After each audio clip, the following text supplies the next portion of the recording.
The last time I went to the library, I got a bunch of books, and I happened to find two illustrated books of stories by Hans Christian Andersen. His stories have lasted for over 200 years. That's how popular they are. And that's how deeply the stories relate to our lives even today. That's why they're popular fairy tales. This book, Hans Christian Andersen, The Little Match Girl, tells a very, very old story.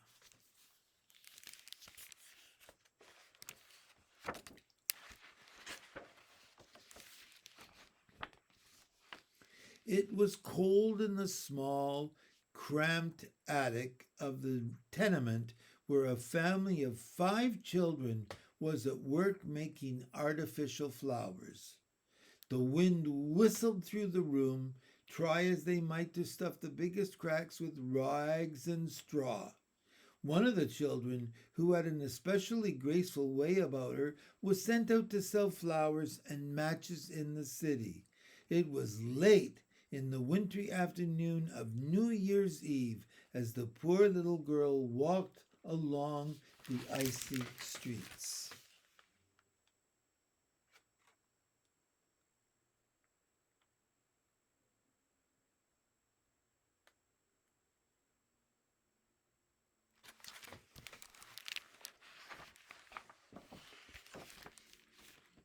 She had slippers on when she left home, but they were not much good, for they were so huge. They had last been worn by her mother, and they fell off the girl's feet when she was running across the avenue to avoid an automobile and a carriage that had nearly collided.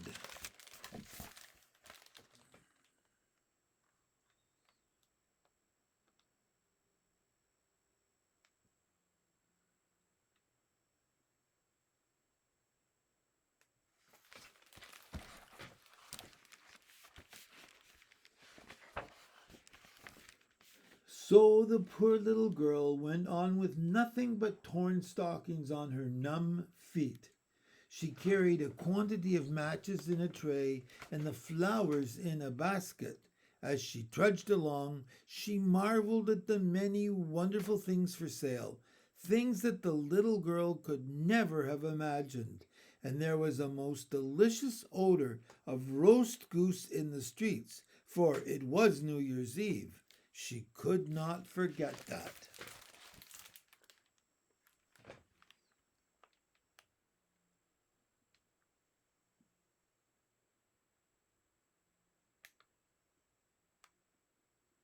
Look at how busy the street is. How many people on the street shopping. We don't shop like that now. We have supermarkets, but there was a time when everybody went to an open air market. Nobody had bought anything from her as the afternoon turned into evening. Nobody had even given her a coin. The child was hungry and trembling from the bitter cold, and she looked the picture of misery.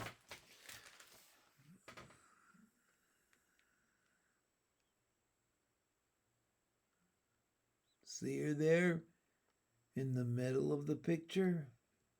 She's not very happy. Nobody could be happy like that.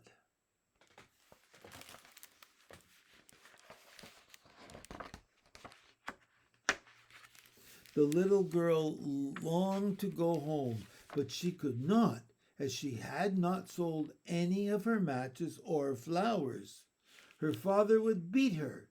Besides, it was almost as cold at home as it was here. She walked on until she found a corner that seemed to offer protection from the wind, but she was colder than ever.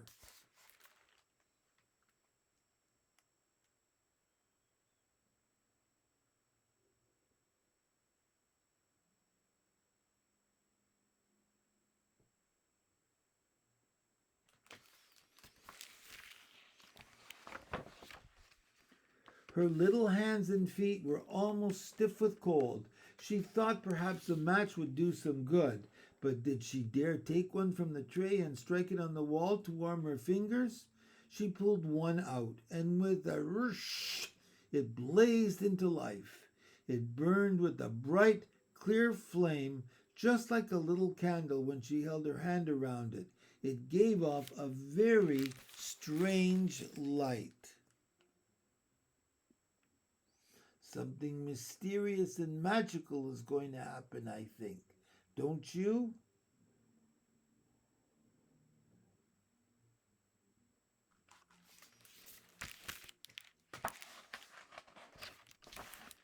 It seemed to the little girl that she was sitting in front of a big stove with polished brass feet and handles.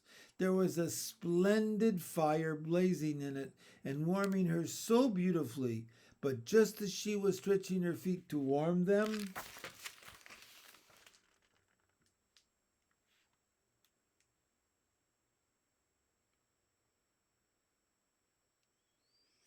something's going to happen.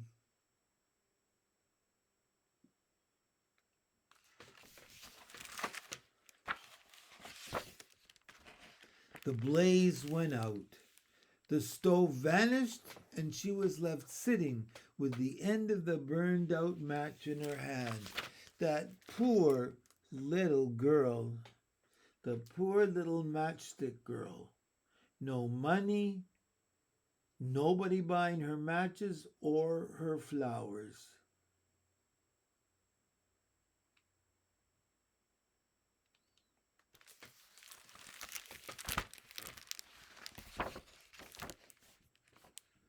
She struck a new one. It burned, it blazed up, and where the light fell, the wall became transparent, and she saw a marvelous feast spread out before her. The table was spread with a white cloth and pretty china. A roast goose stuffed with apples and chestnuts was steaming on it. There was another table filled with cookies and desserts of all kinds. The little girl's mouth watered as she gazed at these delicacies. The match went out, and there was nothing to be seen but the bare brick wall.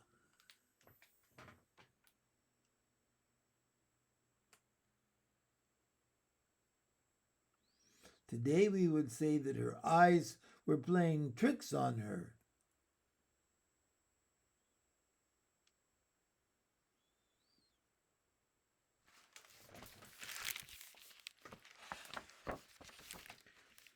Again, she lit another.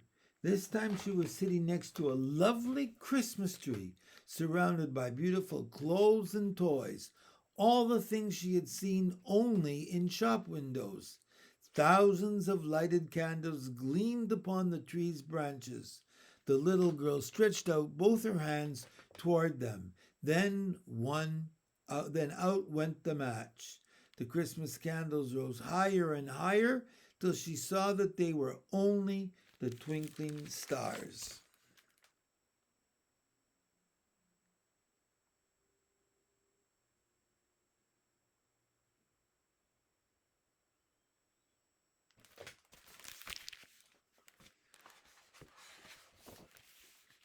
One of them fell and made a bright streak of light across the sky. Someone is dying, thought the little girl, for her grandmother, the only person who had ever been kind to her, used to say, when a star falls, a soul is going up to God. Now she stuck another match against the wall, and this time it was her grandmother who appeared in the circle of flame. She saw her quite clearly and distinctly, looking so gentle and loving.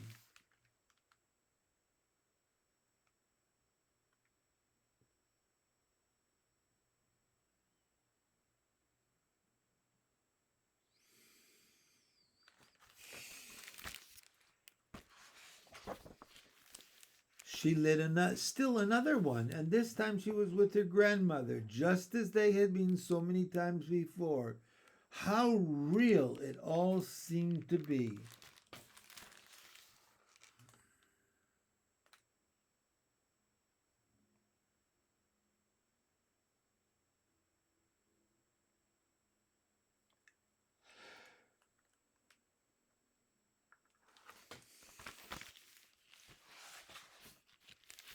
Grandmother, cried the lonely girl. Oh, do take me with you. I know you will vanish when the match goes out. You will vanish like the warm stove, the delicious goose, and the beautiful Christmas tree. She hastily struck a whole bunch of matches because she did so long to keep her grandmother with her. The light of the matches made it as bright as day. Grandmother had never before looked so big or so beautiful. She lifted the little girl into her arms, and they soared in a halo of light and joy, far, far above the earth, where there was no more cold, no hunger, no pain, for they were with God.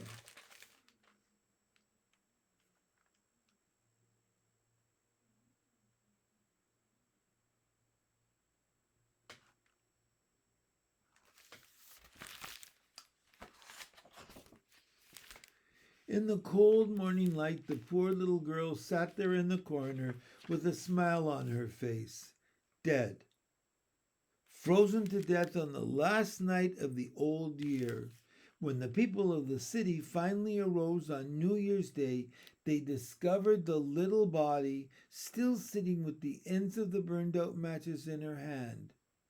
The flowers had been scattered by the frigid night wind across the sidewalk and into the street. She must have tried to warm herself, some said.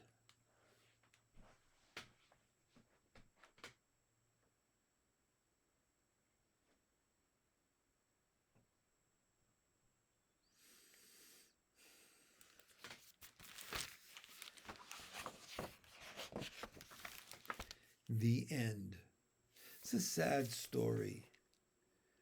What could you have done instead of just walking by? What would you have done if you saw a little girl like that in the street? I know what my son would have done. Our son, when we went somewhere and he saw all these buskers looking for money in order to help them make enough money to buy food and those kinds of things, every busker we passed, we had to put a quarter down. He was very generous, and so should all of us. That's the end of the story. Be kind to others, please.